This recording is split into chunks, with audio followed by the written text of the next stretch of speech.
Hello friends, நம்ம வாழ்க்கையில் எப்படி ஒரு நெருப்பு மாதிரி இருக்கிறதுன்னு இன்றைக்கி நம்ம பார்க்க போகிறோம். நெருப்புடைய ஒரு தன்மையை நீங்கள் பார்த்தீங்கன்னா எப்போவுமே அது மேல் நோக்கி தான் எரியும். எவ்வளோ தான் நீங்கள் தாத்து பிடிச்சாலும் அது மேல் நோக்கி மட்டும்தான் எரியும். அதே மாதிரி தான் நம்ம வாழ்க்கையில் எவ்வளோ தான் அடிமட்டத்தில் இருந்தாலும் நம்மளுடைய எண்ணம் எப்போவுமே மேல் நோக்கி தான் இருக்கணுமே தவிர கீழ் நோக்கி ஒரு நாளுமே போகக்கூடாது.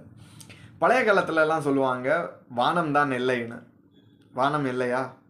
மனுஷன் மூணுக்கும் போயாச்சு, மார்ஸுக்கும் போயாச்சு. வானம் எல்லையே இல்லை. அது நம்ம எதை லிமிட்டுன்னு செட் பண்ணுறோமோ அதுதான் எல்லையாக இருக்குது. ஸோ என்றைக்குமே உங்களுடைய லிமிட்டையும் தாண்டி மேலே போங்க.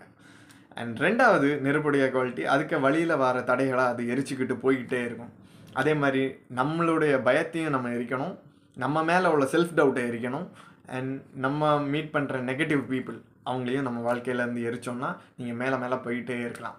அண்ட் மூணாவது ரொம்ப இம்பார்ட்டண்ட்டாக, ஒரு கேண்டில் ஒரு இருட்டு அறைக்கு நீங்கள் கொண்டு போகிறீங்கன்னா அந்த மொத்த இருட்டு அறைக்குமே அது வெளிச்சத்தை கொடுக்கும். அதே மாதிரி வாழ்க்கையில் கஷ்டப்படுற மனுஷங்களுக்கு அவங்களுடைய வாழ்க்கையில் நீங்கள் ஒரு ஒளியாக இருங்க.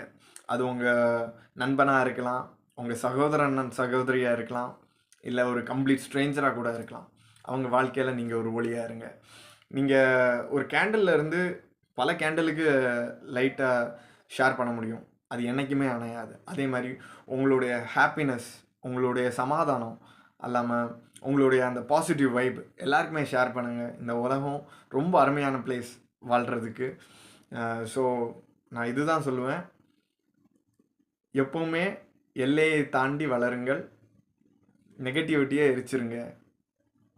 கஷ்டத்தில் உள்ளவங்களுடைய வாழ்க்கையில் நீங்கள் ஒரு ஒளியாக இருங்க. Arise and shine.